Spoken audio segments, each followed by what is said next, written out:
देवावर श्रद्धा असावी त्यात काही वाद नाही, पण श्रद्धेच्या नावावर अंधश्रद्धा ठेवणं हे काही बरं नाही. So welcome to Deepali feels. तर मी लिहिलंय की श्रद्धा मनाला शांतता देते, अंधश्रद्धा फक्त भीती वाढवते. श्रद्धा मनाला शांतता देते तर अंधश्रद्धा फक्त भीती वाढवते. डोळे उघडे ठेवून विश्वास ठेव इतरांवर, डोळे उघडे ठेवून विश्वास ठेव इतरांवर, तेव्हाच जीवन खरी दिशा दाखवते. तर मला काय म्हणायचं आहे की आपण आपल्या आजूबाजूला पाहतो, कोणी जर आजारी पडलं तर डॉक्टरांकडे जाण्याऐवजी काही लोक म्हणतात की याला कोणीतरी काहीतरी बाहेरचं केलंय.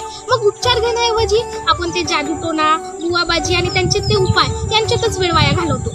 मला सांगा, खरंच हे सगळं केल्यामुळे आपण बरं होतं का हो, की आपण योग्य उपचार घेण्यातच उशीर करतो? नाही, विचार करण्यासारखी गोष्ट आहे आणि विचारात पाडण्यासारखी सुद्धा. तर माझं सांगण्याचं तात्पर्य एवढंच की श्रद्धा आपल्याला पुढे नेत असते आणि अंधश्रद्धा